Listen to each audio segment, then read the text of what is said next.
Assalamualaikum warahmatullahi wabarakatuh. Selamat pagi anak-anak. Kembali lagi bertemu dengan saya.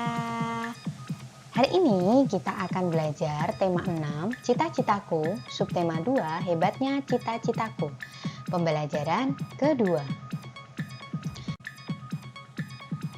Sebelum memulai pembelajaran, alangkah lebih baiknya kita perkenalan terlebih dahulu ya. Kita simak video berikut. Assalamualaikum warahmatullahi wabarakatuh. Selamat pagi anak-anak. Semoga kalian selalu dalam keadaan sehat ya. Oh iya, ada pepatah tak kenal maka tak sayang.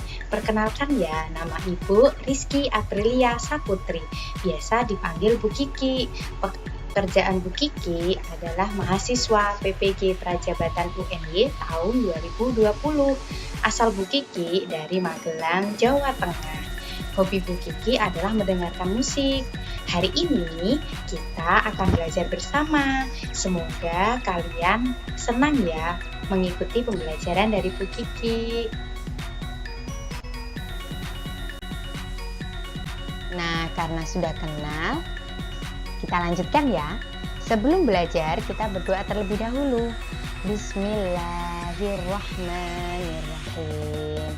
Raditu billahi robba wa bil islami dina wa bi muhammadin nabiyya wa rasula rabbi zidni ilma warzuqni fahma. Amin. Terima kasih anak-anak sudah berdoa dengan baik. Semoga pembelajaran hari ini bisa berjalan dengan lancar dan kita mendapatkan ilmu yang bermanfaat bagi kita di masa yang akan datang. Kita lanjutkan ya. Materi pada pagi hari ini adalah yang pertama SPDP, yang materinya adalah tari daerah. Kemudian yang kedua adalah IPA, yaitu tentang manfaat makhluk hidup di lingkungan sekitar. Oke. Tujuan pembelajarannya adalah yang pertama, dapat menganalisis gerak tari kreasi daerah. Yang kedua, dapat mempraktekkan tari kreasi daerah. Yang ketiga, dapat membandingkan manfaat hewan dan tumbuhan bagi lingkungan sekitar. Yang keenam, dapat membuat peta pikiran mengenai manfaat makhluk hidup bagi lingkungan sekitar.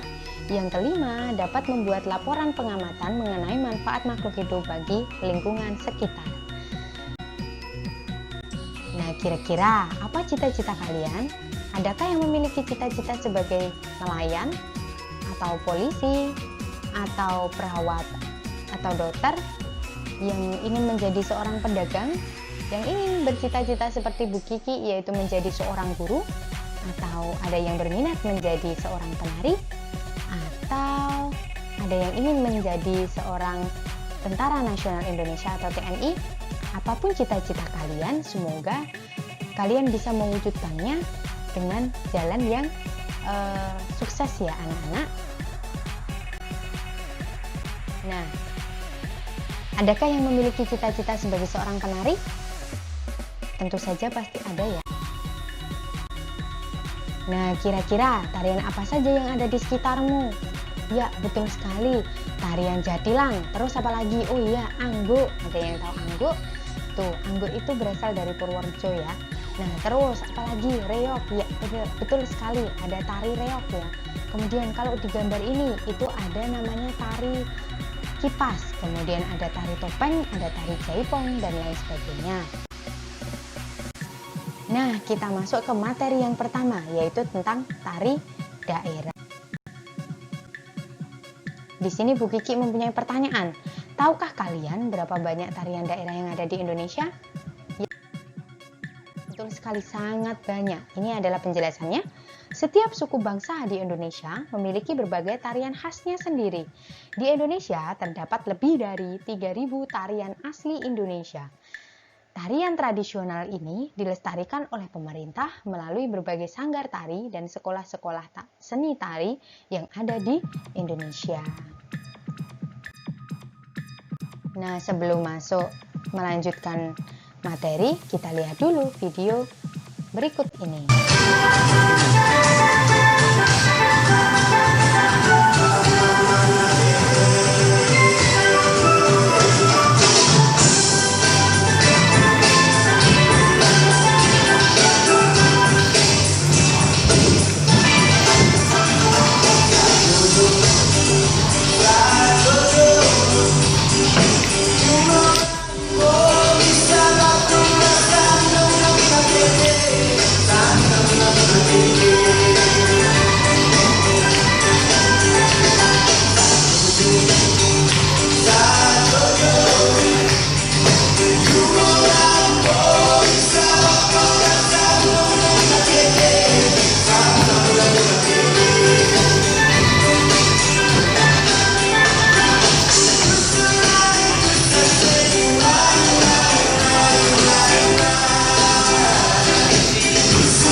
adalah salah satu contoh ya, tarian daerah. Tarian tadi namanya tari Sajojo. Tarian ini berasal dari Provinsi Papua.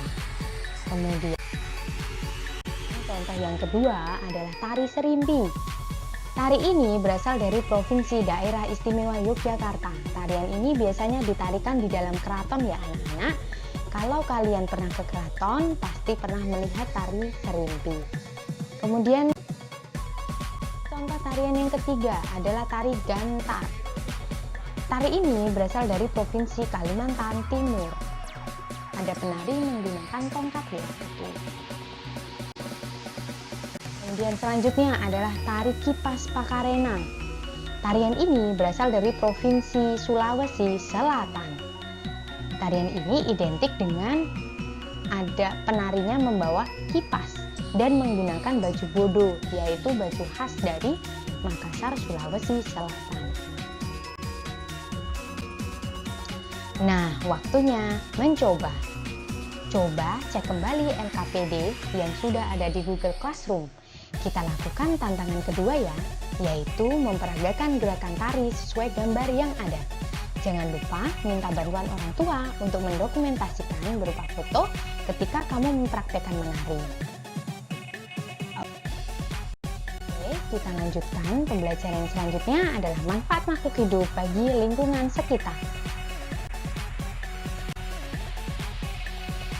Menurut kalian, apa saja yang termasuk makhluk hidup? Ya, yang termasuk makhluk hidup adalah yang pertama, hewan. Yang kedua adalah manusia. Yang ketiga adalah tumbuhan.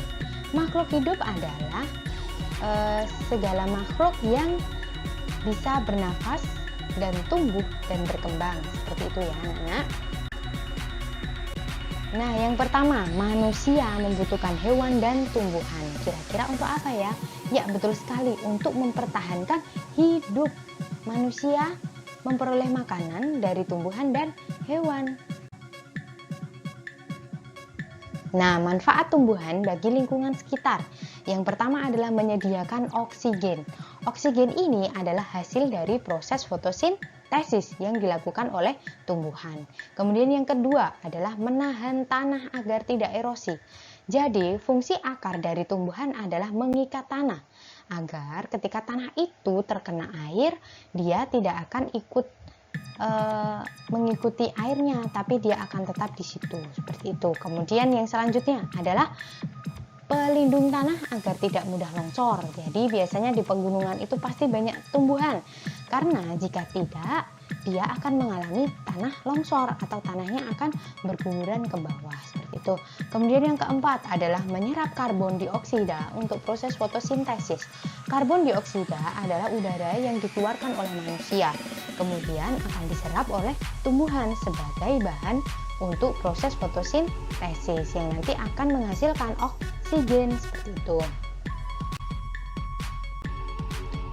Nah, sekarang manfaat hewan bagi lingkungan sekitar. Yang pertama adalah menjaga keseimbangan alam. Jadi, hewan itu memiliki metamorfosis. Gitu. Jadi, di sana mereka bisa melakukan pertumbuhan dan perkembangan sehingga hewan itu tidak akan punah, jadi terus ada. Dan terdapat juga namanya proses makan dan dimakan, sehingga tidak ada hewan yang terlalu banyak jumlahnya atau hewan yang terlalu sedikit jumlahnya, seperti itu. Kemudian yang kedua adalah menguraikan sisa makanan menjadi zat makanan yang dapat diserap oleh tumbuhan sebagai zat hara. Biasanya ini adalah fungsi dari cacing atau bakteri, seperti itu. Kemudian kita lanjutkan untuk manfaat tumbuhan dan hewan bagi manusia. Yang pertama adalah sumber pangan, yaitu daging, sayuran, atau buah-buahan. Yang kedua adalah bahan sandang atau pakaian. Kalau yang dari tumbuhan itu biasanya berasal dari bunga kapas, nanti akan diolah menjadi baju ya. Kemudian kalau dari hewan itu biasanya dari bulu domba, itu akan diubah menjadi jaket, seperti itu. Kemudian peralatan rumah tangga. Tumbuhan atau kayu yang gelondongan itu akan diubah menjadi lemari, meja, kursi, dan lain sebagainya. Kemudian yang keempat adalah produk kesehatan. Tumbuhan dan hewan akan dibuat menjadi produk kesehatan seperti vitamin atau obat-obatan. Kemudian yang biasa kita minum, ya betul, yaitu jamu. Jamu itu berasal dari tumbuhan, dari jahe, kunir, kunyit, seperti itu ya anak-anak. Kemudian selanjutnya, kita harus bijak dalam memanfaatkan tumbuhan dan hewan agar ekosistem tetap terjaga.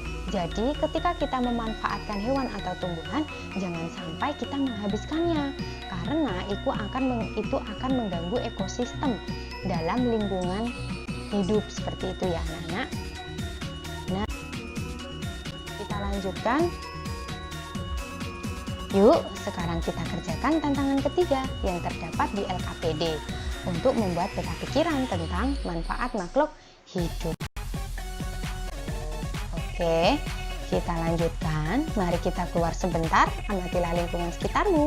Tuliskan dalam tabel yang sudah disediakan dalam tantangan keempat yang terdapat di LKPD. Kalian bisa keluar rumah, melihat depan rumah, belakang rumah, samping rumah, atau kalian mau pergi ke sawah, melihat tumbuhan dan hewan yang ada di sekitar sawah tersebut. Jika kalian sudah menyelesaikan tantangan, berarti kalian anak-anak yang hebat. Nah, hari ini apa saja yang sudah kita pelajari anak-anak? Ya, yang pertama adalah SBDP, yaitu tentang tarian daerah. Yang kedua adalah manfaat makhluk hidup bagi lingkungan. Nah, ini jempol untuk anak-anakku yang sangat luar biasa. Adakah materi yang masih sulit? Tentu saja tidak ya, anak-anakku sangat hebat. Kemudian, kegiatan manakah yang menurutmu menyenangkan?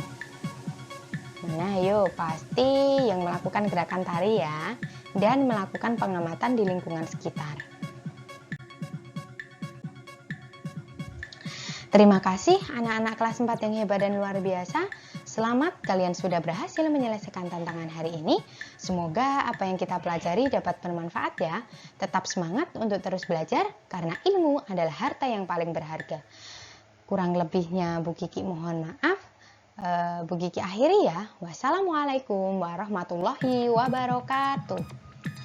Oh iya, walaupun di rumah saja, tetap patuhi protokol kesehatan ya. Memakai masker jika keluar rumah, menjaga jarak aman ketika bertemu, rajin mencuci tangan menggunakan sabun. Ini adalah 3 kegiatan yang mudah dan murah untuk kalian lakukan. Tetap jaga kesehatan.